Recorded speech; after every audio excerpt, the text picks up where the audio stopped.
O Grande Conflito. Capítulo 25. A imutável lei de Deus. Abriu-se no céu o templo de Deus, e a arca do seu concerto foi vista no seu templo. Apocalipse 11:19. A arca do concerto de Deus está no Santo dos Santos, ou lugar santíssimo, que é o segundo compartimento do santuário. No ministério do tabernáculo terrestre, que servia como exemplar e sombra das coisas celestiais, este compartimento se abria somente no grande dia da expiação para a purificação do santuário. Portanto, o anúncio de que o templo de Deus se abrira no céu e de que fora vista a arca de seu concerto indica a abertura do lugar santíssimo do santuário celestial em 1844, ao entrar Cristo ali para efetuar a obra finalizadora da expiação. Os que pela fé seguiram seu sumo sacerdote, ao iniciar ele o ministério no lugar santíssimo, contemplaram a arca de seu concerto.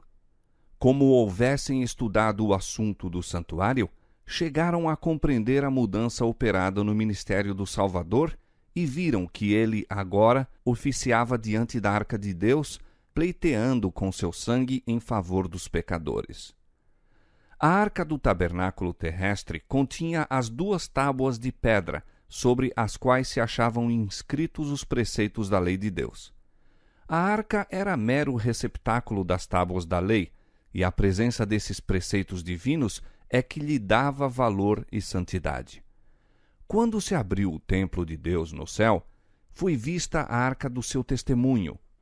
Dentro do Santo dos Santos, no santuário celestial, acha-se guardada sagradamente a lei divina, a lei que foi pronunciada pelo próprio Deus em meio dos trovões do Sinai e escrita por seu próprio dedo nas tábuas de pedra. A lei de Deus no santuário celeste é o grande original de que os preceitos inscritos nas tábuas de pedra, registrados por Moisés no Pentateuco, eram uma transcrição exata.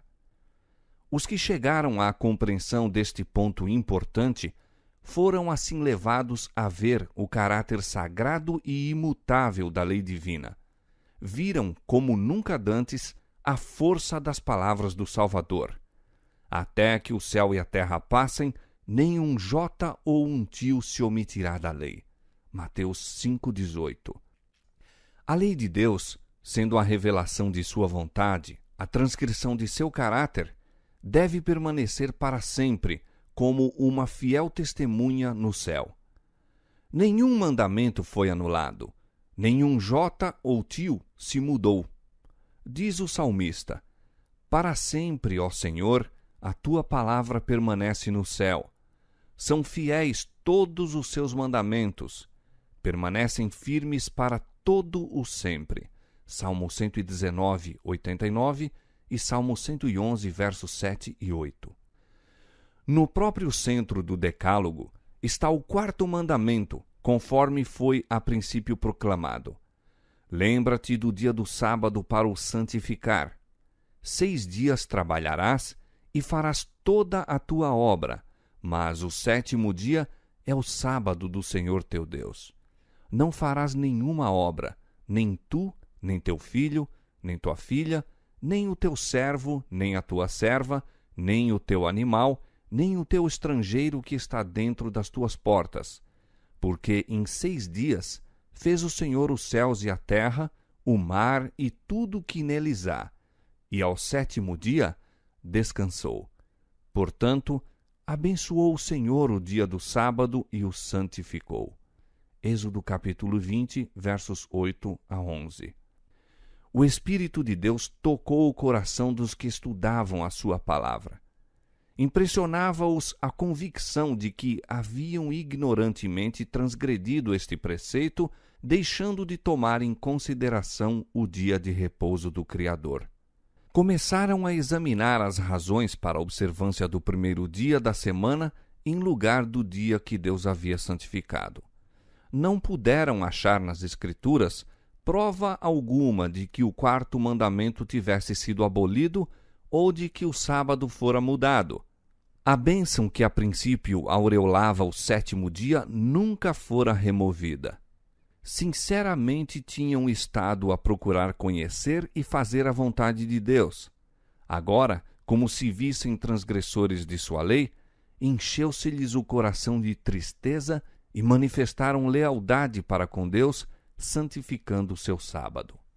Muitos e tenazes foram os esforços feitos para subverter-lhes a fé. Ninguém poderia deixar de ver que, se o santuário terrestre era uma figura ou modelo do celestial, a lei depositada na arca, na terra, era uma transcrição exata da lei na arca, que está no céu, e que a aceitação da verdade concernente ao santuário celeste envolvia o reconhecimento dos requisitos da lei de Deus e da obrigatoriedade do sábado, do quarto mandamento. Aí estava o segredo da oposição atroz e decidida à exposição harmoniosa das Escrituras, que revelavam o mistério de Cristo no santuário celestial. Os homens procuravam fechar a porta que Deus havia aberto e abrir a que ele fechara. Mas o que abre e ninguém fecha, e fecha e ninguém abre, tinha declarado: Eis que diante de ti pus uma porta aberta, e ninguém a pode fechar. Apocalipse capítulo 3, versos 7 e 8. Cristo abrira a porta, ou o ministério, do lugar santíssimo. Resplandecia a luz por aquela porta aberta do santuário celestial e demonstrou-se estar o quarto mandamento incluído na lei que ali se acha encerrada. O que Deus estabeleceu, ninguém pode derribar. Os que aceitaram a luz relativa à mediação de Cristo e à perpetuidade da lei de Deus acharam que estas eram as verdades apresentadas no capítulo 14 de Apocalipse. As mensagens deste capítulo constituem uma tríplice advertência que deve preparar os habitantes da terra para a segunda vinda do Senhor. O anúncio, vinda é a hora do seu juízo, aponta para a obra finalizadora do ministério de Cristo para a salvação dos homens. Anuncia uma verdade que deve ser proclamada até que cesse a intercessão do Salvador e ele volte à terra para receber o seu povo.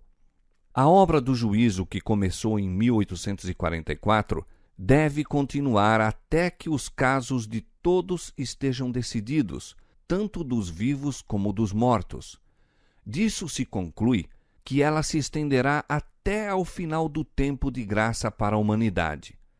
A fim de que os homens possam preparar-se para estar em pé no juízo, a mensagem lhes ordena temer a Deus e dar-lhe glória, e adorar aquele que fez o céu, a terra e o mar e as fontes das águas. O resultado da aceitação destas mensagens é dado nestas palavras: Aqui estão os que guardam os mandamentos de Deus e a fé de Jesus. A fim de se prepararem para o juízo, é necessário que os homens guardem a lei de Deus. Esta lei será a norma de caráter no juízo. Declara o apóstolo Paulo: Todos os que sob a lei pecaram, pela lei serão julgados, no dia em que Deus há de julgar os segredos dos homens por Jesus Cristo. E ele diz que os que praticam a lei hão de ser justificados. Romanos capítulo 2, versos 12 a 16. A fé é essencial a fim de guardar-se a lei de Deus, pois, sem fé, é impossível agradar-lhe, e tudo o que não é de fé é pecado. Hebreus 11, 6, Romanos 14, 23. Pelo primeiro anjo, os homens são chamados a temer a Deus e dar-lhe glória, e adorá-lo como o Criador do céu e da terra. A fim de fazer isto, devem obedecer à sua lei.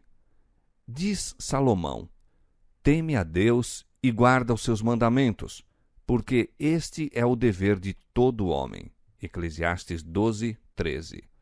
Sem a obediência a seus mandamentos, nenhum culto pode ser agradável a Deus. Este é o amor de Deus, que guardemos os seus mandamentos. O que desvia os seus ouvidos de ouvir a lei, até a sua oração será abominável. 1 João 5, 3 e Provérbios 28, 9. O dever de adorar a Deus se baseia no fato de que Ele é o Criador e que a Ele todos os outros seres devem a existência. E onde quer que se apresente na Bíblia seu direito à reverência e adoração acima dos deuses dos pagãos, enumeram-se as provas de seu poder criador. Todos os deuses dos povos são coisas vãs, mas o Senhor fez os céus. Salmo 96, verso 5. A quem, pois, me farei semelhante para que lhe seja semelhante? Diz o santo. Levantai ao alto os vossos olhos e vede quem criou estas coisas. Assim diz o Senhor que tem criado os céus, o Deus que formou a terra e a fez. Eu sou o Senhor, e não há outro. Isaías 40, versos 25 e 26 e 45, verso 18. Diz o salmista: Sabei que o Senhor é Deus. Foi Ele e não nós que nos fez povo seu. Ó, vinde, adoremos e prostremo-nos. Ajoelhemo-nos diante do Senhor que nos criou. Salmo 100, verso 3, Salmo 95, verso 6. E os seres santos que adoram a Deus nos céus declaram porque lhe é devida sua homenagem.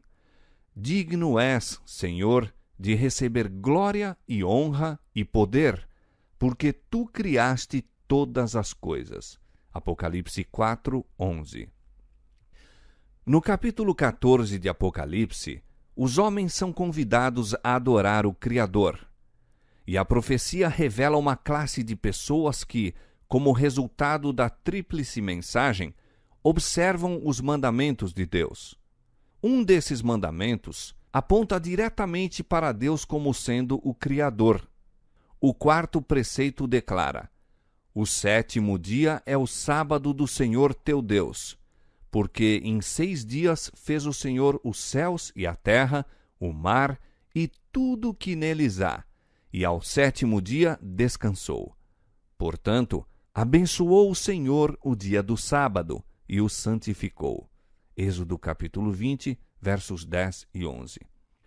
Acerca do sábado, diz mais o Senhor ser ele um sinal, para que saibais que eu sou o Senhor vosso Deus.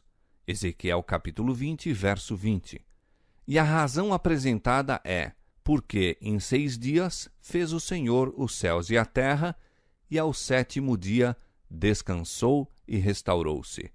Êxodo capítulo 31, verso 17. A importância do sábado como memória da criação consiste em conservar sempre presente o verdadeiro motivo de se render culto a Deus, porque Ele é o Criador e nós as suas criaturas. O sábado, portanto, está no fundamento mesmo do culto divino, pois ensina esta grande verdade da maneira mais impressionante e nenhuma outra instituição faz isso. O verdadeiro fundamento para o culto divino, não meramente o daquele que se realiza no sétimo dia, mas de todo o culto, encontra-se na distinção entre o Criador e suas criaturas. Este fato capital jamais poderá tornar-se obsoleto e jamais deverá ser esquecido. Foi para conservar esta verdade sempre perante o espírito dos homens que Deus instituiu o sábado no Éden. E enquanto o fato de que Ele é nosso Criador continuar a ser razão por que o devamos adorar, permanecerá o sábado como sinal e memória disto. Tivesse sido o sábado universalmente guardado, os pensamentos e afeições dos homens teriam sido dirigidos ao Criador como objeto de reverência e culto, jamais tendo havido idólatra, ateu ou incrédulo. A guarda do sábado é um sinal de lealdade para com o verdadeiro Deus, aquele que fez o céu e a terra e o mar e as fontes das águas. Segue-se que a mensagem que ordena aos homens adorar a Deus e guardar seus mandamentos apelará especialmente para que observemos o quarto mandamento. Em contraste com os que guardam os mandamentos de Deus e têm a fé de Jesus, o terceiro anjo indica outra classe, contra a cujos erros profere solene e terrível advertência. Se alguém adorar a besta e a sua imagem, e receber o sinal na sua testa ou na sua mão, também o tal beberá do vinho da ira de Deus. Apocalipse 14, versos 9 e 10. Para a compreensão desta mensagem, é necessária uma interpretação correta dos símbolos empregados. Que se representa pela besta, pela imagem e pelo sinal? A cadeia de profecias na qual se encontram estes símbolos começa no capítulo 12 de Apocalipse, com o dragão que procurava destruir Cristo em seu nascimento. Declara-se que o dragão é Satanás. Apocalipse 12, verso 9. Foi ele que atuou sobre Herodes, a fim de matar o Salvador. Mas o principal agente de Satanás, ao fazer guerra contra Cristo e seu povo, durante os primeiros séculos da era cristã, foi o Império Romano, no qual o paganismo era a religião dominante. Assim, conquanto o dragão represente primeiramente Satanás, é em sentido secundário símbolo de Roma pagã. No capítulo 13, nos versos 1 a 10, descreve-se a besta semelhante ao leopardo, a qual o dragão deu o seu poder, o seu trono e grande poderio. Este símbolo, como a maioria dos protestantes tem crido, representa o papado, que se sucedeu no poder, trono e poderio, uma vez mantidos pelo antigo Império Romano. Declara-se quanto à besta semelhante ao leopardo. Foi-lhe dada uma boca para proferir grandes coisas e blasfêmias, e abriu a sua boca em blasfêmias contra Deus, para blasfemar do seu nome e do seu tabernáculo e dos que habitam no céu. E foi-lhe permitido fazer guerra aos santos e vencê-los, e deu-se-lhe poder sobre toda a tribo e língua e nação. Esta profecia, que é quase idêntica à descrição da ponta pequena de Daniel capítulo 7, refere-se inquestionavelmente ao papado. Deu-se-lhe poder para continuar por 42 meses. E diz o profeta: vi uma de suas cabeças como ferida de morte. E mais, se alguém leva em cativeiro irá. Se alguém matar a espada, necessário é que a espada seja morto. Os 42 meses são o mesmo que tempo, tempos e metade de um tempo, 3 anos e meio, ou 1260 dias, de Daniel capítulo 7, tempo durante o qual o poder papal deveria oprimir o povo de Deus. Este período, conforme se declara nos capítulos precedentes, começou com a supremacia do papado, no ano 538 de nossa era, e terminou em 1798. Nessa ocasião, o Papa foi aprisionado pelo exército francês e o poder papal recebeu a chaga mortal, cumprindo-se a predição: se alguém leva em cativeiro irá. Neste ponto é introduzido outro símbolo. Diz o profeta: vi subir da terra outra besta, e tinha 2 chifres semelhantes aos de um cordeiro. Apocalipse 13, 11. Tanto a aparência desta besta como a maneira por que surgiu indicam que a nação por ela representada é dessemelhante das que são mostradas sob os símbolos precedentes.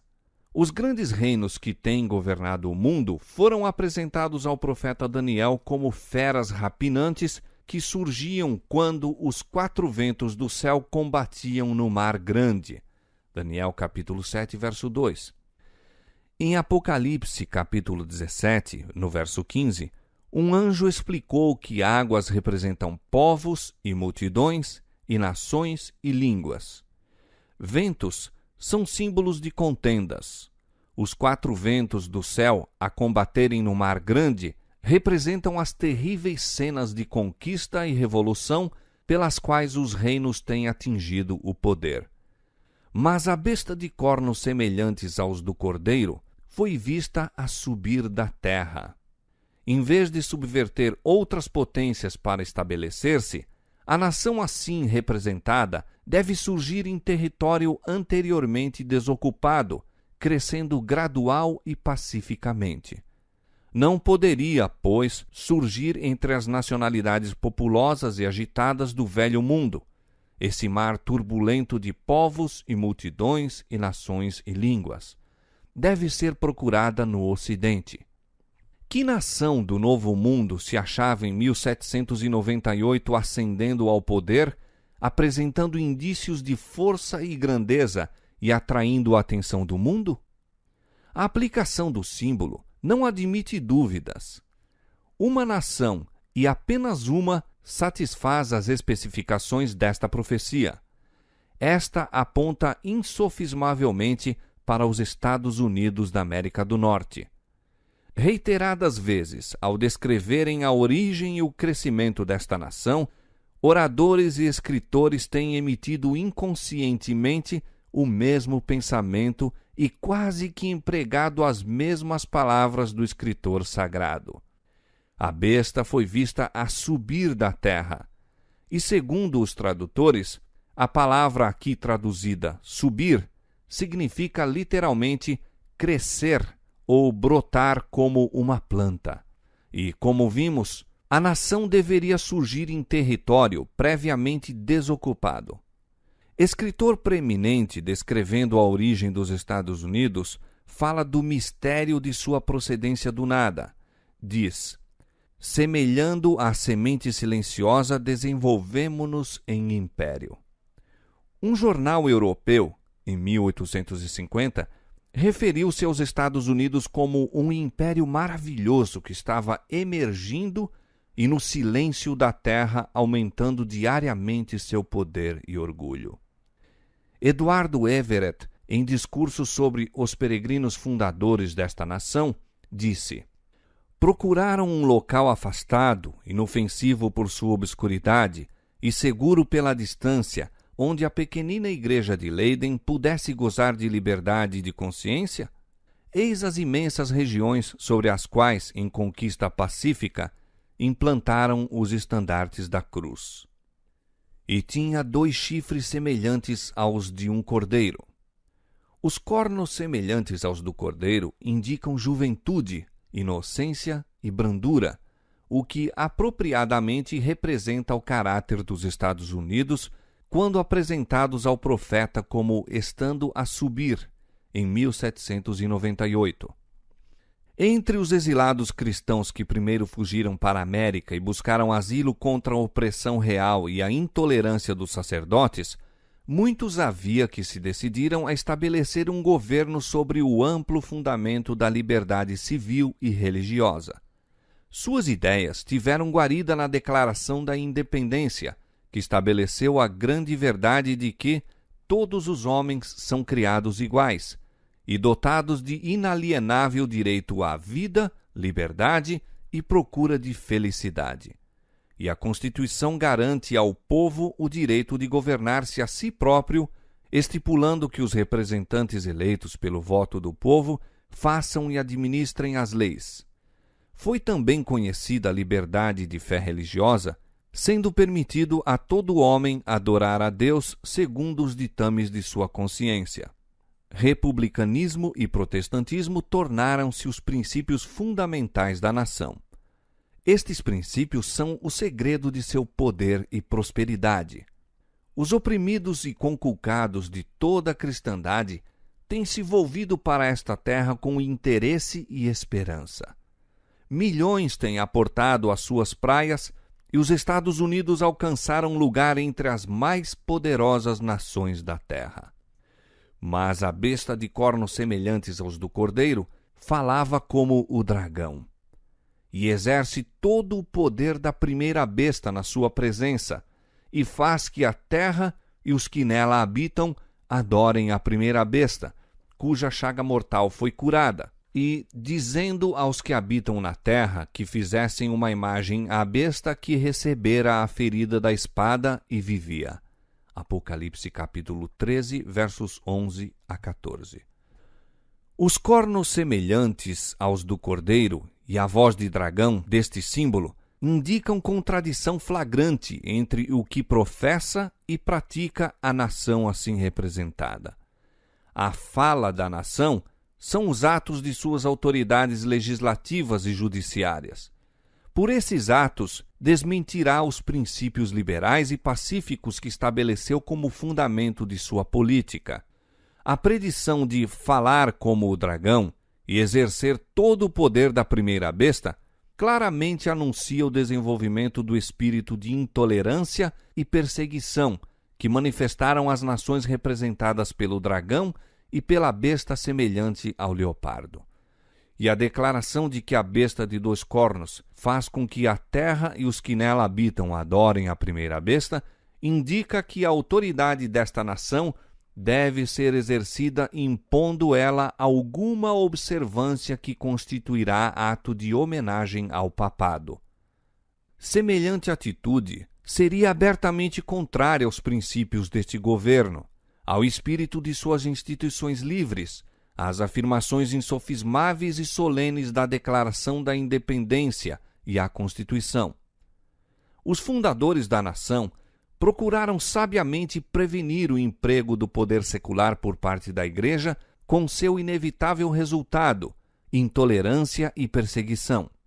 A Magna Carta estipula que o Congresso não fará lei quanto a oficializar alguma religião ou proibir o seu livre exercício, e que nenhuma prova de natureza religiosa será jamais exigida como requisito para qualquer cargo de confiança pública nos Estados Unidos. Somente em flagrante violação destas garantias à liberdade da nação poderá qualquer observância religiosa ser imposta pela autoridade civil. Mas a incoerência de tal procedimento não é maior do que o que se encontra representado no símbolo.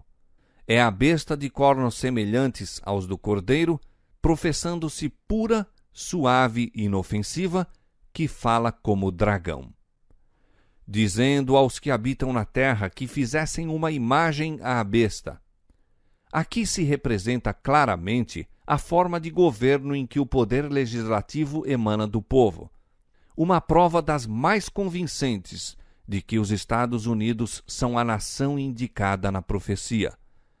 Mas o que é a imagem da besta? E como será ela formada? A imagem é feita pela besta de 2 cornos e é uma imagem à primeira besta. É também chamada imagem da besta. Portanto, para sabermos o que é a imagem e como será formada, devemos estudar os característicos da própria besta, o papado. Quando se corrompeu a primitiva igreja, afastando-se da simplicidade do Evangelho e aceitando ritos e costumes pagãos, perdeu o espírito e o poder de Deus, e para que pudesse governar a consciência do povo, procurou o apoio do poder secular. Disso resultou o papado, uma igreja que dirigia o poder do Estado e o empregava para favorecer aos seus próprios fins, especialmente na punição da heresia. A fim de formarem os Estados Unidos uma imagem da besta, o poder religioso deve, a tal ponto, dirigir o governo civil para que a autoridade do Estado também seja empregada pela Igreja para realizar os seus próprios fins. Quando quer que a Igreja tenha obtido o poder secular, empregou ela para punir a discordância às suas doutrinas. As igrejas protestantes que seguiram os passos de Roma, formando aliança com os poderes do mundo, têm manifestado desejo semelhante de restringir a liberdade de consciência. Dá-se um exemplo disto na prolongada perseguição aos dissidentes feita pela Igreja Anglicana. Durante os séculos XVI e XVII, milhares de ministros não conformistas foram obrigados a deixar as igrejas e muitos, tanto pastores como o povo em geral, foram submetidos a multa, prisão, tortura e martírio. Foi a apostasia que levou a igreja primitiva a procurar o auxílio do governo civil, e isto preparou o caminho para o desenvolvimento do papado, a besta. Disse Paulo que havia de vir a apostasia e manifestar-se o homem do pecado. 2 Tessalonicenses capítulo 2, verso 3. Assim, a apostasia na igreja preparará o caminho para a imagem à besta. A Escritura Sagrada declara que, antes da vinda do Senhor, existirá um estado de decadência religiosa semelhante à dos primeiros séculos. Nos últimos dias, sobrevirão tempos trabalhosos, porque haverá homens amantes de si mesmos, avarentos, presunçosos, soberbos, blasfemos, desobedientes a pais e mães, ingratos, profanos, sem afeto natural, irreconciliáveis, caluniadores, incontinentes, cruéis, sem amor para com os bons, traidores, obstinados, orgulhosos, mais amigos dos deleites do que amigos de Deus, tendo aparência de piedade, mas negando a eficácia dela. 2 Timóteo capítulo 3, versos 1 a 5. Mas o Espírito expressamente diz que nos últimos tempos apostatarão alguns da fé, dando ouvidos a espíritos enganadores e a doutrinas de demônios. 1 Timóteo capítulo 4, verso 1. Satanás operará com todo o poder e sinais e prodígios de mentira e com todo o engano da injustiça. E todos os que não receberam o amor da verdade para se salvarem serão abandonados à mercê da operação do erro, para que creiam a mentira. 2 Tessalonicenses capítulo 2, versos 9 a 11. Quando for atingido tal estado de impiedade, ver-se-ão os mesmos resultados que nos primeiros séculos. A vasta diversidade de crenças nas igrejas protestantes é por muitos considerada como prova decisiva de que jamais se poderá fazer esforço algum para se conseguir uma uniformidade obrigatória. Há anos, porém, que nas igrejas protestantes se vem manifestando poderoso e crescente sentimento em favor de uma união baseada em pontos comuns de doutrinas.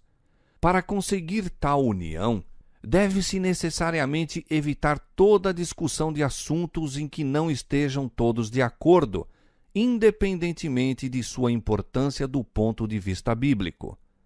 Carlos Beecher, em sermão pronunciado em 1846, declarou que o ministério das denominações evangélicas protestantes não somente é formado sob terrível pressão do mero temor humano, mas também vive, move-se e respira num meio totalmente corrupto e que cada instante apela para todo o elemento mais vil de sua natureza, a fim de ocultar a verdade e curvar os joelhos ao poder da apostasia. Não foi desta maneira que as coisas se passaram com Roma? Não estamos nós desandando pelo mesmo caminho? E que vemos precisamente diante de nós? Outro concílio geral, uma convenção mundial, aliança evangélica e credo universal. Quando, pois, se conseguir isto nos esforços para se obter completa uniformidade, apenas um passo haverá para que se recorra à força. Quando as principais igrejas dos Estados Unidos, ligando-se em pontos de doutrinas que lhes são comuns, influenciarem o Estado para que imponha seus decretos e lhes apoie as instituições, a América protestante terá então formado uma imagem da hierarquia romana, e a inflição de penas civis aos dissidentes será o resultado inevitável. A besta de 2 chifres faz que a todos, pequenos e grandes, ricos e pobres, livres e servos, lhe seja posto um sinal na sua mão direita ou nas suas testas, para que ninguém possa comprar ou vender, senão aquele que tiver o sinal, ou o nome da besta, ou o número do seu nome. Apocalipse capítulo 13, versos 16 e 17. A advertência do terceiro anjo é: se alguém adorar a besta e a sua imagem, e receber o sinal na sua testa ou na sua mão, também o tal beberá do vinho da ira de Deus.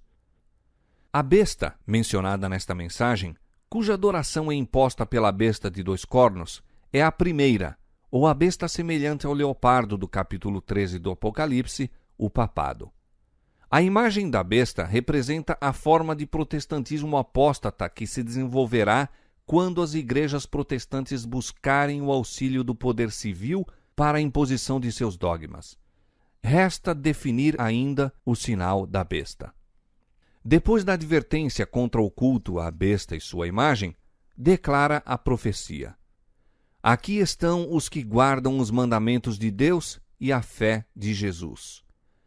Visto os que guardam os mandamentos de Deus serem assim colocados em contraste com os que adoram a besta e sua imagem e recebem o seu sinal, é claro que a guarda da lei de Deus, por um lado, e sua violação, por outro, deverão assinalar a distinção entre os adoradores de Deus e os da besta. O característico especial da besta, e portanto de sua imagem, é a violação dos mandamentos de Deus. Diz Daniel a respeito da ponta pequena, o papado: cuidará em mudar os tempos e a lei. Daniel 7:25. E Paulo intitulou o mesmo poder, o homem do pecado, que deveria exaltar-se acima de Deus. Uma profecia é o complemento da outra. Unicamente mudando a lei de Deus, poderia o papado exaltar-se acima de Deus. Quem quer que conscientemente guarde a lei assim modificada, estará a prestar suprema honra ao poder pelo qual se efetuou a mudança. Tal ato de obediência às leis papais seria um sinal de vassalagem ao Papa em lugar de Deus. O papado tentou mudar a lei de Deus. O segundo mandamento, que proíbe o culto às imagens, foi omitido da lei, e o quarto mandamento foi mudado de molde a autorizar a observância do primeiro dia em vez do sétimo, como sábado. Mas os romanistas aduzem como razão para omitir o segundo mandamento ser ele desnecessário, achando-se incluído no primeiro, e que estão a dar à lei exatamente como era o desígnio de Deus, fosse ela compreendida. Essa não pode ser a mudança predita pelo profeta. É apresentada uma mudança intencional com deliberação. Cuidará em mudar os tempos e a lei. A mudança no quarto mandamento cumpre exatamente a profecia. Para isto, a única autoridade alegada é a da Igreja. Aqui o poder papal se coloca abertamente acima de Deus. Enquanto os adoradores de Deus se distinguirão especialmente pelo respeito ao quarto mandamento, dado o fato de ser este o sinal de seu poder criador e testemunha de seu direito à reverência e homenagem do homem, os adoradores da besta salientar-se-ão por seus esforços para derribar o monumento do Criador e exaltar a instituição de Roma. Foi por sua atitude a favor do domingo que o papado começou a ostentar arrogantes pretensões. Seu primeiro recurso ao poder do Estado foi para impor a observância do domingo como o dia do Senhor. A Escritura Sagrada, porém, indica o sétimo dia e não o primeiro como o dia do Senhor. Disse Cristo: o Filho do Homem é Senhor até do sábado. O quarto mandamento declara: o sétimo dia é o sábado do Senhor. E pelo profeta Isaías o Senhor lhe chama meu santo dia. Marcos 2:28, Isaías 58:13. A alegação tantas vezes feita de que Cristo mudou o sábado é refutada por suas próprias palavras. Em seu sermão no monte, disse ele: não cuideis que vim destruir a lei ou os profetas. Não vim abrogar, mas cumprir. Porque em verdade vos digo que até que o céu e a terra se passem, nem um jota ou um tio se omitirá da lei, sem que tudo seja cumprido. Qualquer, pois, que violar um destes mais pequenos mandamentos, e assim ensinar aos homens, será chamado o menor no reino dos céus. Aquele, porém, que os cumprir e ensinar, será chamado grande no reino dos céus. Mateus capítulo 5, versos 17 a 19. É fato geralmente admitido por protestantes que as Escrituras não autorizam em nenhuma parte a mudança do sábado. Isto se acha plenamente declarado nas publicações editadas pela Sociedade Americana de Tratados e pela União Americana das Escolas Dominicais. Uma dessas obras reconhece o completo silêncio do Novo Testamento no que respeita a um mandamento explícito para o domingo ou a regras definidas para sua observância. Outra diz: até ao tempo da morte de Cristo, nenhuma mudança havia sido feita no dia, e, pelo que se depreende do relato sagrado, eles, os apóstolos, não deram nenhum mandamento explícito ordenando o abono de repouso do sétimo dia e sua observância no primeiro dia da semana. Os católicos romanos reconhecem que a mudança do sábado foi feita pela sua igreja e declaram que os protestantes, observando o domingo, estão reconhecendo o poder desta.